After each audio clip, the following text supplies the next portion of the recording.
आपको क्या लगता है आने वाले लोकसभा चुनावों को लेकर बिहार में जहां बीजेपी इतनी गंभीर दिखाई दे रही है, वहीं महागठबंधन इतनी बेफिक्री के माहौल में क्यों है? महागठबंधन के नेता चाहे नीतीश कुमार हो, तेजस्वी यादव हो, वो इतना बेफिक्र क्यों नजर आते हैं? और भारतीय जनता पार्टी के नेता इतनी बेचैनी में क्यों है आगामी लोकसभा चुनाव को लेकर? यह सवाल आपके मन में जरूर आता होगा। आपको बता दें कि बिहार में लोकसभा की 40 सीटें हैं और इन 40 में से 39 सीटों पर पिछली बार एनडीए ने कब्जा किया था। उस वक्त जो एनडीए का स्वरूप था उसमें भारतीय जनता पार्टी थी, उसमें नीतीश कुमार की पार्टी जनता दल यूनाइटेड थी और स्वर्गीय रामविलास पासवान की पार्टी लोक जनशक्ति पार्टी थी।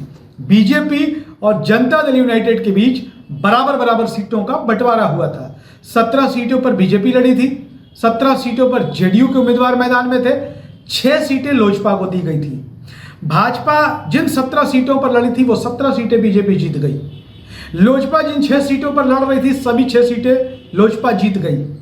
लेकिन नीतीश कुमार की पार्टी किशनगंज सीट हार गई।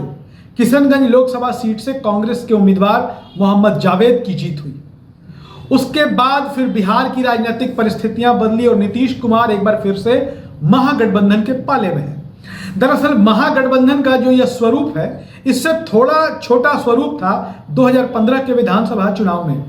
उस दौरान आरजेडी, जेडीयू, कांग्रेस तीनों एक थे और उस वक्त भी बीजेपी ऐसी ही बेचैनी दिखा रही थी। बिहार विधानसभा का चुनाव था लेकिन नीतीश कुमार ऐसे ही बेफिक्र नजर आते थे। लालू प्रसाद यादव भी स्वस्थ थे और बिल्कुल बेफिक्र नजर आते थे और इस बेफिक्री के बीच महागठबंधन ने जबरदस्त जीत हासिल की थी कि बीजेपी को मात्र 50 विधानसभा सीटों के आसपास सिमटना पड़ गया था। जेडीयू, आरजेडी और कांग्रेस ने मिलकर शानदार जीत हासिल की थी।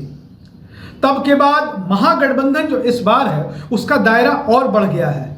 इस बार के महागठबंधन में जेडीयू भी है, आरजेडी भी है, कांग्रेस भी है और लेफ्ट पार्टियां भी है।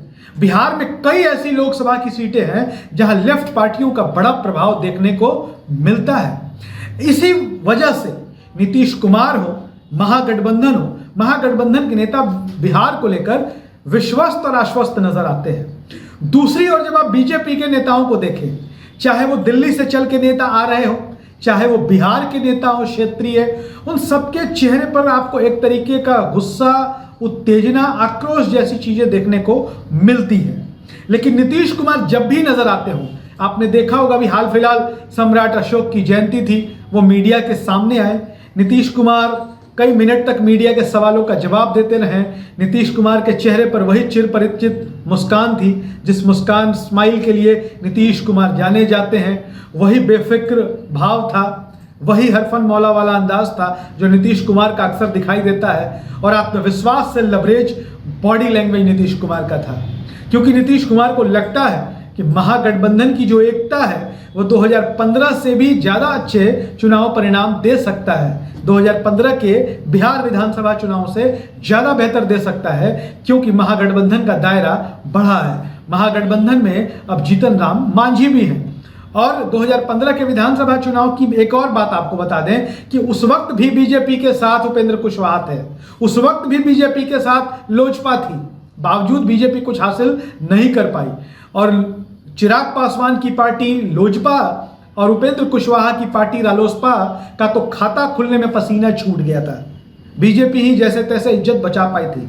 तो नीतीश कुमार भी शायद चुनाव परिणामों को लेकर बेफिक्र हैं। इसी वजह से नीतीश कुमार का यह अंदाज आपको दिखाई देता है। वैसे हम आपको बता दें कि महागठबंधन भी आगामी लोकसभा चुनाव को लेकर गंभीर है लेकिन चिंतित नहीं है। चाहे आरजेडी हो, जेडीयू हो, कांग्रेस हो, लेफ्ट पार्टियां हो, अपने अपने स्तर से सब एक एक सीट को लेकर अभी से ही चिंतन मनन में जुट गए हैं। साफ तौर पर नीतीश कुमार का कहना है कि सीटों की संख्या कोई मुद्दा नहीं होना चाहिए, बल्कि मुद्दा यह होना चाहिए कि ज्यादा से ज्यादा जीती हुई सीटों की संख्या होनी चाहिए।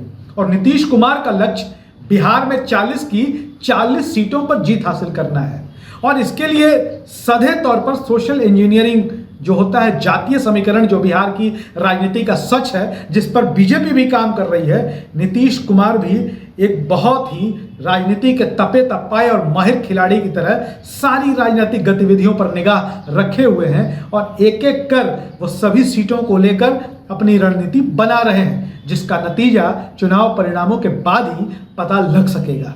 तो बिहार से जुड़ी तमाम ऐसे ही वीडियोस और पॉलिटिकल अपडेट्स के लिए बने रहे हमारे साथ। धन्यवाद।